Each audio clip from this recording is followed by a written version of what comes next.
The real reason Riot's MMO is set up for success. 28 minutes by Necrit.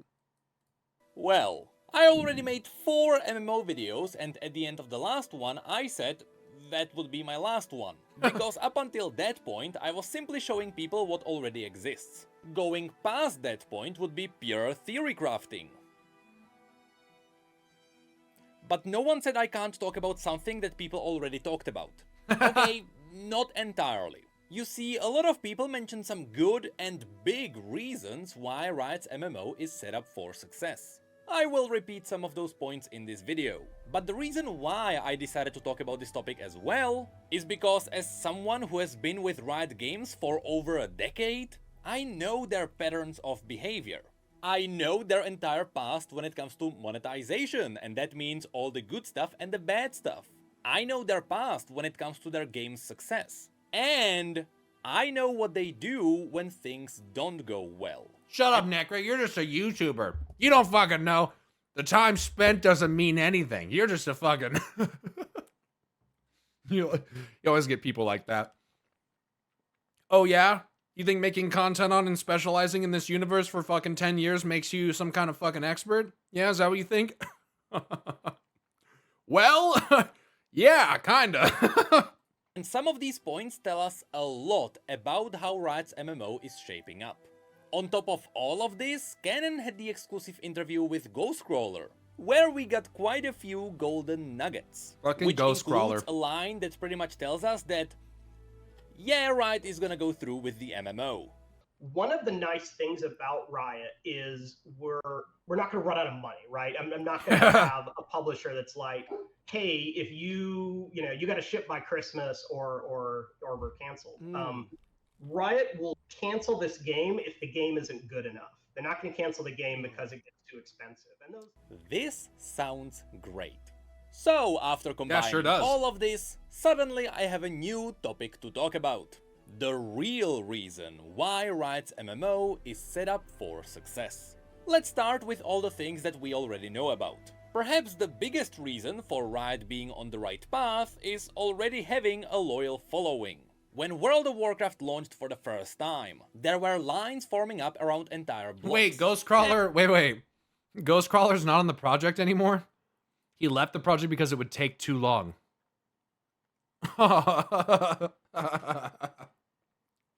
Fucking rip, dude. And why was that? Well, first of all, it's because digital purchasing was not a thing. But more importantly, because people knew the Warcraft universe from the other games. And they knew Blizzard as a great developer. Of course, Riot is riding the same wave. Hopefully with a different destination. People know League's universe from League of Legends. And Riot is essentially where Blizzard used to be. They are known for their great games, exactly as Blizzard used to be. They are known for taking a game idea, polishing it, and making it better than its inspiration. Exactly as Blizzard used to be. Speaking of which, if you're a fan of MMOs and you don't know much about Riot Games, you might be surprised to see all the successful games they have released. Of course, League of Legends launched as the better, simpler version of the Dota mod from Warcraft 3. Nearly 10 years later, Riot launched their second game, Teamfight Tactics, which was a new version of the auto chess from Dota 2. And once again, using characters people already know and love from League, Teamfight Tactics dominated its competition. And it now remains as the only big and still growing auto chess game on the market. Then we got the third game, a card game using League's characters called Legends of Runeterra. From all of the Riot's games, Legends of Runeterra is the only game that didn't fully dominate its game genre. That's because card games already have a very narrow audience. And digital card games slowed down their growth. But on top of that, it is hard to pull someone away from their card game if they already spent money on it. However, despite that, Legends of Runeterra still managed to match Hearthstone. So these two are still battling for dominance, with the other card games being very close. After this we got Valorant, a new player-friendly version of Counter-Strike. Or at least new player-friendly compared to Counter-Strike. Which is also using iconic characters for marketing. Holy Even fuck, this CS game is complex. Not that Valorant isn't, but like CS is so complicated. Like grenade throws, momentum, just like map knowledge is fucking insane, man. So fucking complex, especially if you're brand new. You're like, why are my bullets not going where my fucking crosshair is? Huh. managed to dominate the tactical shooter genre. And now it is doubling the numbers of their two main competitors, Rainbow Six Siege and Counter-Strike. But then, after Valorant, Riot went back to MOBAs. They looked at Mobile Legends Bang Bang. That's the real name, by the way. They realized it was essentially League of Legends on mobile, and they realized, why don't we do that? But better. And so Riot released League of Legends Wild Rift, a mobile version. Wait. This image, that's not League? They actually sued him for it? There you go. Better. And so Riot released League of Legends Wild Rift, a mobile version of League of Legends, which in many ways could be regarded as even better than League of Legends on PC. I mean, look at all those polygons. That's running on a phone. On top of that, even though it is a mobile game, it is using fairly standard monetization. And right now, while Wild Rift is dominating in the West, Mobile Legends Bang Bang is still dominating in the East in some countries. So Riot is currently in the process of dominating the game genre. But Riot did not end here. They recognized that people wanted to play more games with their League of Legends characters. And so they launched Riot Forge. Rip a Riot smaller Forge. publishing studio that is working with indie developers to Fucking make rip. games with their IP. And here we already got two games. Hextech Mayhem is a League of Legends spin on the rhythm-based Bitrunner, a 30-minute game which I have about 10 hours in, and Ruined King, which is about 40-hour-long RPG that is telling a canon story from the universe. Also, you can find me here. You may simply call me Necrit. That's me. But in 2023, we are also That's so expecting sick. 2 more games. Song of Nunu, which seems to be an adventure platformer taking place in the harsh Freljord, and Mage Seeker? Convergence, a 2D Convergence. action platformer in Piltover that seems to be lining up really well with Arcane 2. Both of these games were delayed from 2022 to 2023. Because... guess what? No, it's not crunch time. It's because Riot Games actually care about their games, with the 2 already released Riot Forge titles scoring 80% and 90% of overall positive feedback. Yeah, of the reviews in the last 30 days of the 63. So, the takeaway from this is, yes, Riot has a history of nearly flawless game releases. They have not seriously flopped yet. And their monetization practices are not too far away from this. In Canon's interview, Ghostcrawler straight up mentioned they will not sell player power.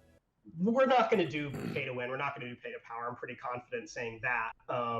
What Wow, the that's business big. That's a big one. I probably said that, or a lot of players assume it's just not Sure. Riot's style. Right. We really want players to feel like come back in the game at any time. And yeah, if life is rough right now and you're between jobs or you just can't, you can't pay for the subscription, I'd rather them not churn out rather than be able to keep playing. So that's why Riot has traditionally liked free to play with purely cosmetic purchases. As you heard, Look, I think the way that RuneScape does it is honestly really good. Besides the pay to win aspect of it. I think that if you guys aren't familiar, RuneScape, the base game, is free to play. There's a ton of skills that you can train, albeit sometimes you don't have access to the fastest methods. There's over 50 free to play quests that you can do. Lots of content in RuneScape. And you're kind of in this area that is kind of central Gielinor, right? When you pay for membership, you then have access to everything beyond those borders. Extra kingdoms like Camelot and Ardougne, and you have so it starts with a very generous, frankly, base free to play game that has tons of content, and if you love it enough to play and pay the subscription, then you can do that. Whereas you have games like World of Warcraft where you can really only access it outside of the free trial, which is very small, if you're paying the $15 a month, right? I just like how RuneScape does it because if I technically wanted to log in, even though I don't have membership right now, I could dick around, chat with people at the Grand Exchange, kind of have a social thing, go do a little, you know, there's not much I can do because I'm very high level, so there's not like a lot of content that I can go and do. But I just think that there's like a nice balance there where the people that want to play for free can, and the people that want to pay for the premium membership can. So obviously there's still flaws in that. It's not a perfect system, but I really like that because, I don't know, it just gives people a really good chance to try it out and see if they like it. Scroller did. Free to play with purely cosmetic purchases. As you heard, Ghostcrawler didn't even approach it as big news. He just casually dropped this piece of info because that's a given at Riot Games. Now, I know what you might be thinking. In the past, some other developers from some other studios said they wouldn't do it. Until the moment they did it. So what makes this different? That's a mobile game too. Not that it makes it any better, but I guess from my expectation, I almost kind of expect, and I think maybe this is a poisonous thing that developers have gotten away with, and so I'm probably part of the problem because I don't pay for anything. I don't play mobile games, but I'm more anticipating. I'm anticipative. I anticipate more in mobile games that they're going to have ridiculous gacha and pay to win features. It almost feels like an industry standard in mobile games, which is part of why you have companies doing it. Because, like, I hate to say this, chat, because I really mean no offense, but I think that mobile games can have a way of targeting, like, normies more. And the more people that you get into it, and those who are not familiar with the culture around games, they're more prone to, like, buying things because they don't have any, like, investment into, like, this shouldn't be this way, or, you know what I'm saying? Like, it's very predatory in that way, in my opinion, that, like, they just don't know. And look, you can spend your money on whatever you want at the end of the day. It's not my job to tell you what you should and shouldn't spend it on. But it's kind of like, it's like, maybe a weird analogy. It's like selling candy to kids who aren't adults yet, so they don't really understand the negative repercussions of eating so much candy. Whereas, like, adults do. I hate to make that comparison. That condescending, but that's kind of how it is. You got to know that you got to eat other things, right? So yeah, that's kind of how I feel about it. Until the moment they did it. So what makes this different for Ghostcrawler? Well, you see, this is simply how Riot operates. And if you need a proof, look no further than Riot's future game known as Project L. Project L. This is now 2XKO. This is their fighting game. Project L is a league-based fighting game. Yo, this looks... Riot is making sure... This looks sick. The fighting game genre is yet another genre dominated by Riot Games. Oh my god, they're fighting at the fucking bridge. Between Piltover and Zon. Oh my god. Yo, that is a fucking sick stage. That's amazing. And in their latest dev update, they mentioned the exact same thing. We want you to be able to play no matter where you live, what your skill level is, or how much money you have to spend on a game. To that, I'm happy to confirm that Project L will be free to play. If you've played a Riot game before, this probably won't come as a surprise. Our team is made up of fighting game veterans and folks who are passionate about serving the FGC. And we operate with one approach. If we wouldn't like it, we won't do it. It's good. When it comes to monetization, I could watch a trailer after this if you guys want. I could watch one. To be respectful of both your time and your wallet. Respectful of both your time and wallet. Theoretically, this doesn't exclude buying power. Anyway, what this means is that Project L will most likely run exactly like League of Legends. You play the game for free to unlock fighters, but you can also buy them directly. Now, because they mentioned that they will be respectful of your time, hopefully the grind won't be that awful. I assume it will be something similar to Valorant, where you can unlock each new character every week. Not one character per month, as some games are doing it now. I mean, it's the same studio, they can just pass over the numbers and see what worked. And because they mentioned your wallet, I assume the skins won't be as pricey as Valorant. Speaking of which, let's talk about the overall monetization at Riot Games and what it means for Riot's MMO. Besides the indie titles, which are standalone games, every Riot game is a free-to-play game, which run on skins and time-saving monetizations. Now, when I say time-saving monetizations, you may jump to the conclusion that even time-saving is indirectly buying power. However, that really depends on what you are buying, and in Riot's case, I can confirm it is not pay to win. But before we get to that, let's quickly talk about the skins.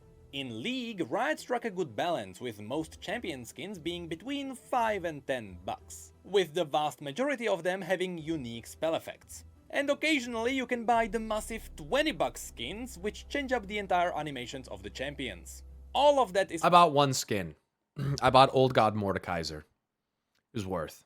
He looks badass. I thought, fuck it. So I got one. fairly standard, nothing crazy here. But I have to say, as I mentioned in my last video, it seems like Riot is shifting their focus away from League. But while their focus is going to the other projects, they have to keep the monetization going. So these days, League is actually getting less gameplay content than we did a few years ago. But we are still getting the same amount of skins. This means that because the vast majority of the content is skins these days, it seems like skins are dominating everything else. Yeah, one channel that I found that I kind of enjoy, just because, was a channel for League that like talks about the quality of skins versus how much they cost. And like I was watching one where it was showing how like, you know, the skin looks really good, the animations look good, but it's actually missing a lot of stuff. Like different run speed animations, or stun or CC animations, or like reused animations from other skins, stuff like that.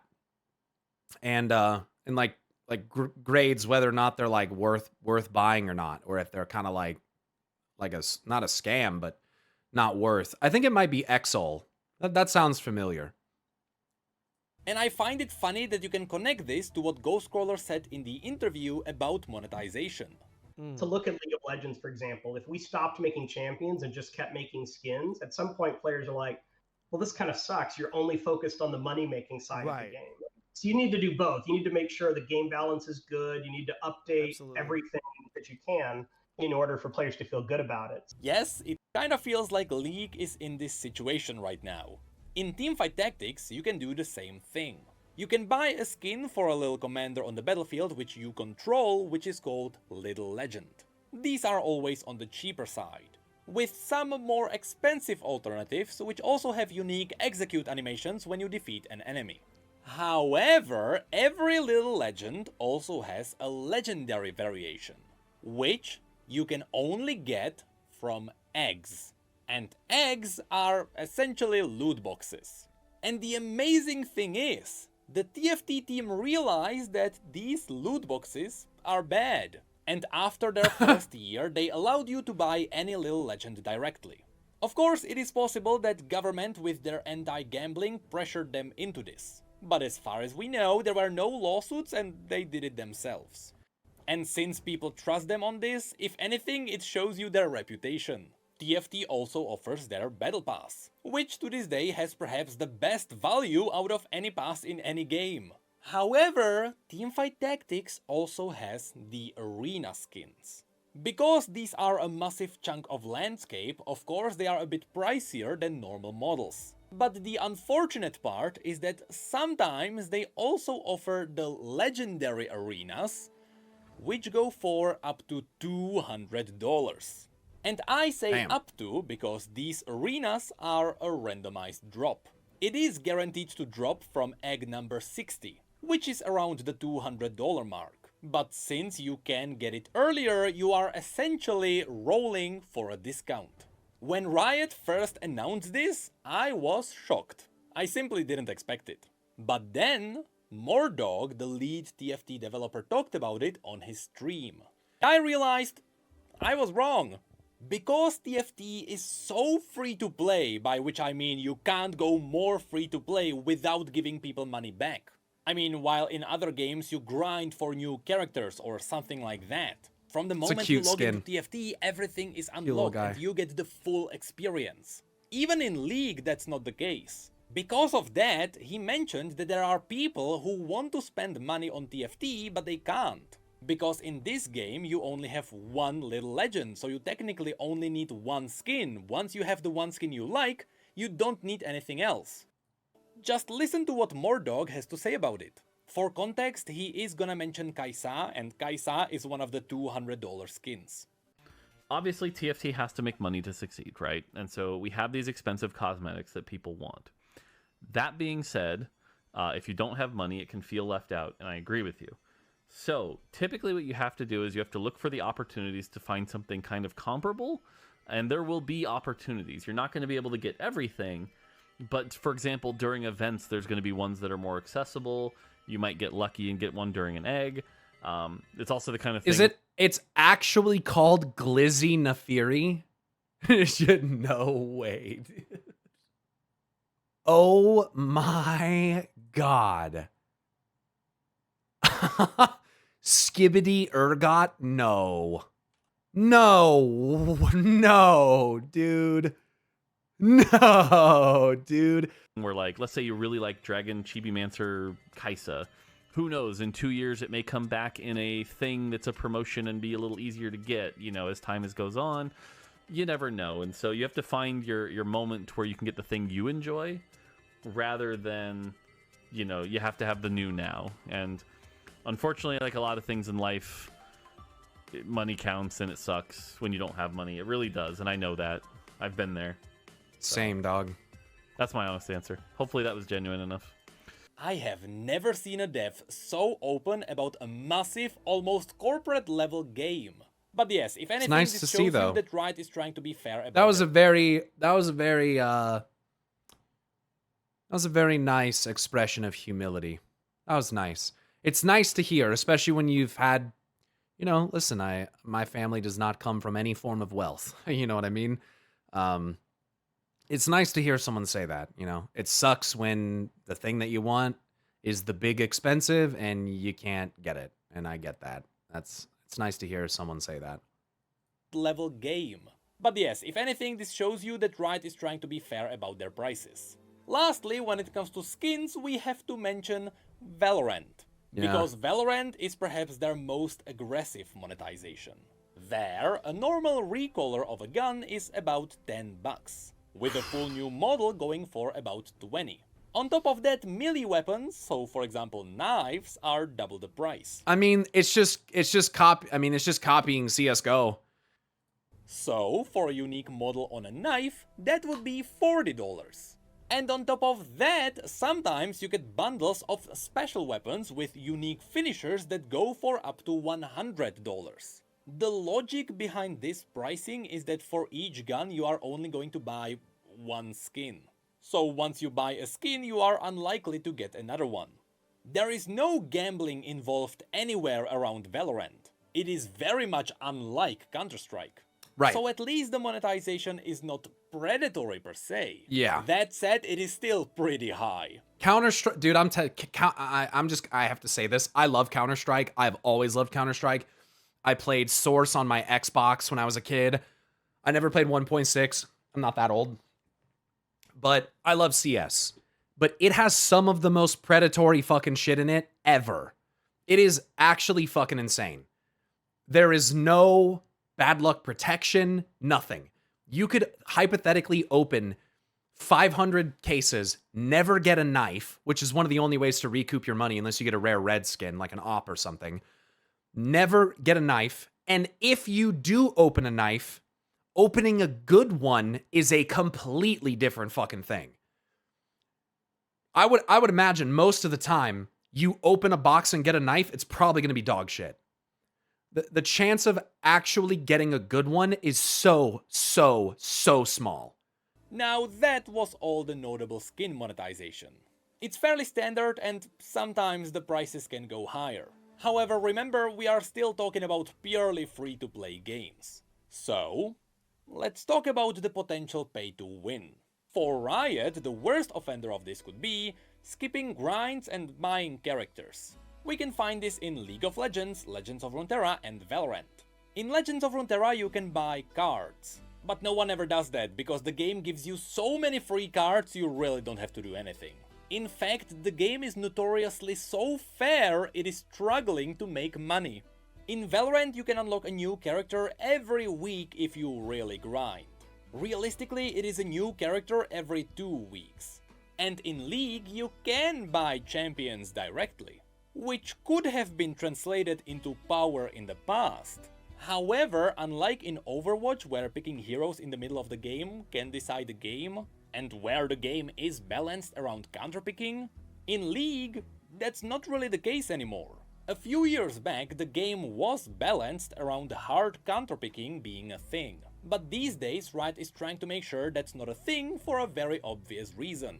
Unlike in Overwatch, in League, you lock in your champion for an entire game. So God, if you old get Fiddle. hard counterpicked, Oh my god. Old Fiddle was green. Very interesting. Very interesting. you are not gonna have fun for the next 30 minutes. To combat this, Riot is slowly removing hard counterpicks from the game. And now you may have a slight advantage, but in general any champion can win against any champion. Because of this, if you look at the players at the very top of the ladder, you may realize that all of them are playing one champion. So in League, if you buy a champion, you don't buy power, because owning other champion won't affect how your game is going. League currently has over 160 champions, and the game is giving you a lot of champions for free to compensate. And again, it is free to play. But there is one more thing I need to mention. While Riot is built on a strictly not pay-to-win monetization, there was a time when you could buy power. This dark age will scare even the most powerful veteran players. Of course, I'm talking about runes. Yeah, for the first 7 years in League's history up until old 2017, interface. besides buying champions with the in-game currency, you also had to buy runes. Runes were basically sockets. They gave you tiny bonuses like 0.1 attack damage or 1% crit. Of course, 1% crit was ridiculously overpowered, because all you needed was that one rune that gave you 1% crit chance, because by default everyone had 0. So in the early fights, what would happen if you had the tiny chance to win the lottery and crit them? Well, you would essentially decide the early fights. Right. So of course, everyone always had at least one 1% crit rune. Anyway, the problem with these was that you needed a lot of runes to fill a rune page, with one full rune page being equivalent to one champion of the highest cost. But also, you couldn't customize the page before each game started. You had to set them up ahead of time, and then when you were picking champions, you would lock in one of the pages. By default, the game gave you 3 rune pages. So usually you would set up one for attack damage, one for ability power, and one for tanking. But what if you wanted to play a support who needs mana regeneration? Well, you had to buy an extra page, with each new page costing the value of yet another new champion, or Jesus. $5. Basically, this would be equivalent to buying dual spec in WoW, except you could buy it with real money, and you needed it 5 times. So what did Riot do? Did they lower the price to make the system a bit more fair? No, they removed it entirely, because pay to win is not what Riot does. The reason why it was in the game in the first place is because it was an idea from 2009. Back then, they didn't even know how they wanted to monetize their game, so they were trying out random things. Anyway, as you can see, even when Riot gets close to pay to win, they always steer away from it. They know how bad the impact can be, and their normal monetization formulas are working, so why would they damage it? Now, this entire time, I pretty much talked about things that everyone else talked about as well. The 3 big factors steering the course of Riot's MMO. Number 1 being people attracted to the IP, number 2 being monetization that is nearly guaranteed to be fair, and number 3 being the fact that Ghostcrawler mentioned that the team working on Riot's MMO is stacked. Anyway, besides these 3 points, there is also a hidden 4th one. And it's a big reason why Riot's MMO is set up for success, and I'm not joking. It's something no one talked about because everyone is focused on the gameplay. But I strongly believe this one might affect how Riot's MMO rolls out. What is it? You see, League has been selling skins for 13 years now. That is 13 years. Is that a fucking Aatrox skin?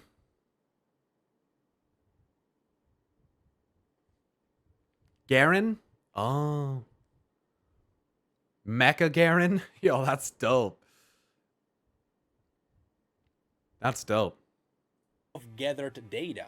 Data which can be applied to the MMO. Some data right there. They know what skins sell and what don't. They know which aesthetics are appealing and which are not. But most importantly, they have skin lines in League that people love. Yeah. And these could be ported over to the MMO. Now, if you don't play League and you don't know what I'm talking about, let me explain.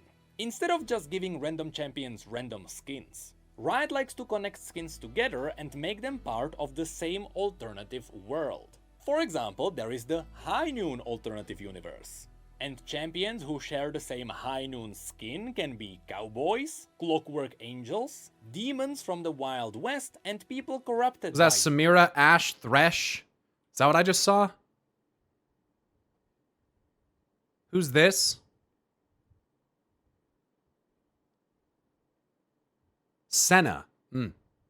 Clockwork angels, demons from the Wild West, and people corrupted by demons. They all share the same thematic, and together they make up an aesthetic that people get attached to. So what happened over the years is that Riot made skin lines that people love. And every time a new skin from that skin line is released, it is an instant success. And of course what they can do is that they can take these successful skin lines and sell them as transmog in the MMO. If you consider the fact that they have 13 years of customer data about purchasing skins, they are set up for success if they decide to sell premium transmog. Dude. Because they know what transmog is gonna be popular. What's even cooler is that even though they didn't give us the exact order, Riot confirmed 5 of their most popular skin lines. So now, let me show you what might potentially appear in the in-game shop. Again, there is no particular order, but first that's there a is sick the skin. Project skin line. This one is an absolute classic. It is a futuristic skin line with energy, blades and guns, as well as some really deadly robots.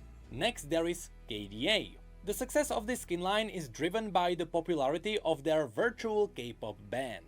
The songs were a massive hit, and of course, these skins were too. So this one seems like easy money, though I'm not sure how my Freljordian Barbarian is going to be wearing one of these.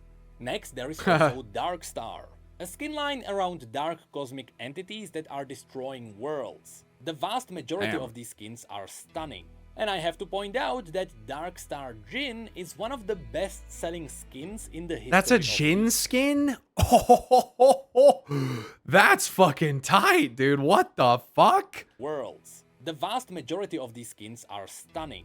And I have to point out that Darkstar Jhin is one of the best-selling skins in the history of League.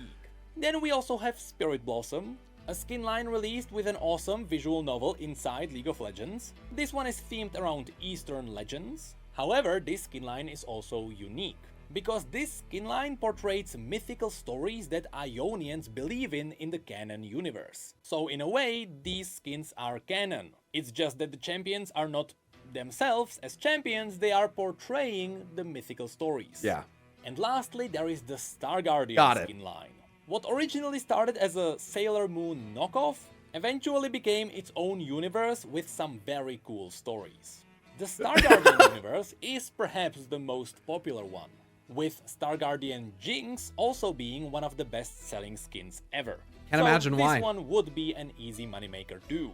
But this time we have 2 male champions here, although it would still probably look weird on my Barbarian. But that is it for all the things I wanted to talk about. There was one more point, however, that point kinda crumbled. You see, I wanted to mention that while Riot Games is running their games in the West, in the East it was ran by Garena. Which meant that as the West had their normal monetization, Garena could use the Eastern monetization in the East, and the two basically had their own ecosystems. However, a few weeks ago... Looks like the fucking squeal of fortune, bro. Fuck. That's Jimothy. There's my brother Jimothy. Riot just cut off Garena entirely, and they decided to operate League of Legends in the East themselves. What's funny is that Blizzard kinda tried to do the same thing, but Blizzard is not able to run their own games in the East. So while they also cut off their own Chinese publisher, because they can't publish it themselves, WoW is just gone. Anyway, what I wanted to mention originally is that because there is the West and East, because in the East players are more friendly towards pay to win, Riot can now operate two different ecosystems themselves. And so, even though I'm not really sure if this still holds up because they are no longer ran by Garena in the East, I still believe that Riot can run separate monetization in separate regions. Because now they are controlling everything themselves. So who knows, maybe there will be pay to win, but that pay to win will only be in the East. I believe that's how Oh, she's with Talia in that cinematic? Oh my god, bro. I'm telling you guys had me watch all these cool cinematics and they didn't mean a fucking thing to me. And now I like see snippets of them and I'm like, wait a second. Wait a second. And now that I know that Kaisa's like from Shurima and shit too, god damn it. Yeah, I'm gonna have to watch all of them again. I'm gonna have to watch all of them again. Lost Ark is being handled, but I could be wrong. Maybe the chances are the same everywhere. Anyway, Riot's MMO seems to be shaping up really well. That is probably because the people behind it seem to know what they are doing, their player base is ready to try out anything, and should we actually get a good game, their monetization is ready to shoot it up into the stratosphere.